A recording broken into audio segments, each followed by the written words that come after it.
Sem dúvida, havia um clima de muita dispersão jurisprudencial no país, ou seja, cada juiz julgando de uma determinada maneira. O Código de Processo Civil de 2015 procura trazer segurança jurídica que caminha ao lado da isonomia, da igualdade de tratamento de todos perante a lei. Então, a ideia foi criar um sistema de fortalecimento da jurisprudência e dos enunciados decorrentes da interpretação dos tribunais, principalmente superiores, e com isso ter um clima de igualdade para os jurisdicionados, porque no fim do dia o que nós queremos é ter o tratamento da mesma forma perante a lei. Esse temor existe de engessamento, não é? Há também um outro temor que é a aplicação sem muita reflexão sobre os precedentes. Então, por força de haver um precedente de um determinado sentido, o julgador simplesmente examina aquilo e acha mais fácil aplicar aquele precedente. Quando, na realidade, tem que se analisar todas as peculiaridades do caso concreto. Vale dizer, como que aquela decisão que gerou o precedente foi tomada? Quais foram os argumentos trazidos pelas partes? Como os julgadores consideraram aqueles argumentos? Vejo que tudo isso exige um novo papel do advogado. O advogado não vai se cingir mais a simplesmente copiar, recortar e colar um determinado julgado de um certo tribunal. Ele tem que analisar todos os julgados pertinentes ao tema, verificar qual foi o julgado mais expressivo, se aquele julgado expressivo, de acordo com aquilo que está na decisão e de acordo com aquilo que foi argumentado pelas partes, foi levado em conta, isso exige um trabalho mais vertical, mais profundo por parte do advogado. Então, nesse sentido, eu acho que nós temos que pontuar e analisar as coisas de uma maneira maior, macroscópica. Nós temos que analisar a tecnologia por dois prismas. Primeiro, essa questão de organização da jurisprudência. Ou seja, você joga uma determinada palavra, por exemplo, compra e venda, e aparecem todos os julgados.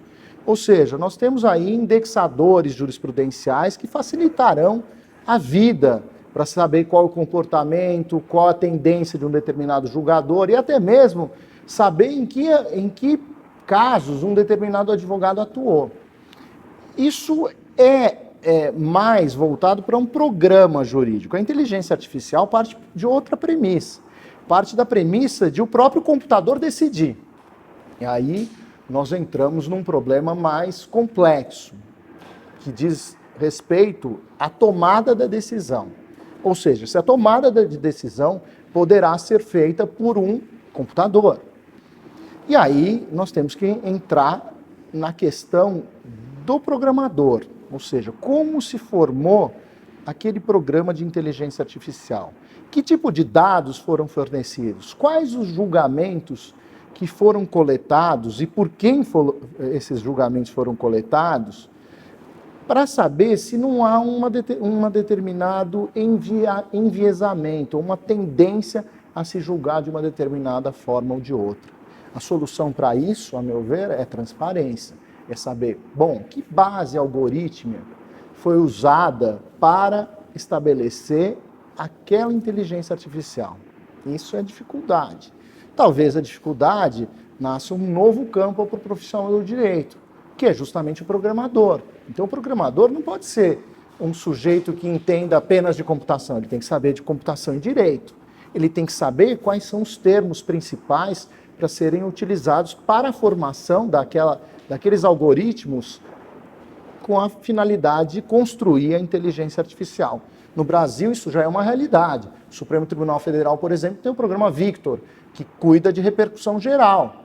Mas eles já estão preocupados com a base que foi levada para a formação desse programa, desse super programa, e aqui eu estou a falar de inteligência artificial, e saber quais são os casos que se diferenciam e que merecem ser julgados pelo Supremo Tribunal Federal. Vejo que aí nós temos algo que parece ser uma crise, e fala, puxa vida, vai acabar com o trabalho do advogado. Não, é oportunidade, porque teremos outros profissionais, outra advocacia, outra atividade do profissional do direito.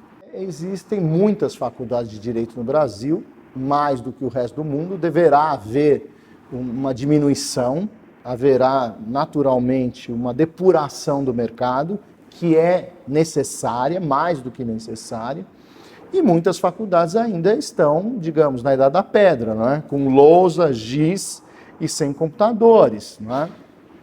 Mas já há uma preocupação, a gente já vê uma preocupação de muitas faculdades de colocar a tecnologia a favor do aluno. Por exemplo, o aluno ter acesso aos repertórios de jurisprudência, aquilo que foi julgado a semana passada por um tribunal superior, colocar isso em discussão na classe, saber quais foram os argumentos utilizados. Eu acho que esse é o novo ensino jurídico que começa gradativamente a se delinear. Para quem já está no mercado, quer dizer, como toda e qualquer profissão, isso o direito não é exceção, vamos pensar na medicina, não é? Antigamente, um cirurgião bom era aquele que tinha a mão firme, que sabia cortar. Hoje, não. O bom profissional é aquele que sabe operar a máquina e pode fazer uma boa cirurgia de laparoscopia por computador, microcirurgia, não é? E hoje isso vai acontecer com o direito também, é natural que assim seja. O profissional que está hoje diante de uma situação dessa de ruptura, não é? Ruptura no sentido positivo, tem que se adaptar procurando se atualizar. E isso que é o papel da Associação dos Advogados de São Paulo, de trazer por todo o Brasil esses importantes cursos. Sim, os escritórios mudarão, não é? O perfil. Então, eu acho, por exemplo, que como tendência nós não precisaremos mais, os escritórios não precisarão de estagiários, porque o estagiário era aquele braçal que ia às ruas acompanhar o processo, verificar o que aconteceu em um determinado cartório. Hoje não. Como tendência, os alunos deverão ficar na faculdade, estudarem na faculdade, o que é bom. Os advogados também, evidentemente, terão que ter acesso à jurisprudência, aos julgados mais importantes, aos comentários, há também programas de inteligência artificial que poderão trazer quais são os possíveis cenários para a solução do litígio. Isso tudo, sem dúvida nenhuma, exigirá que os escritórios se adaptem e, principalmente nas questões repetitivas, não há a menor dúvida. Provavelmente, em breve, nós teremos petições com base em formulários, assim como ocorre em outros países, ou petições com número reduzido de palavras, não tão reduzido, mas reduzido, até para haver a depuração correta por parte da inteligência artificial para verificar onde o caso é diferente. Eu acho que acaba atuando, modificando a atividade do paralegal, porque o paralegal passa a ser desnecessário em alguns atos. Eu acho que esse novo profissional tem que partir para outros campos, não é?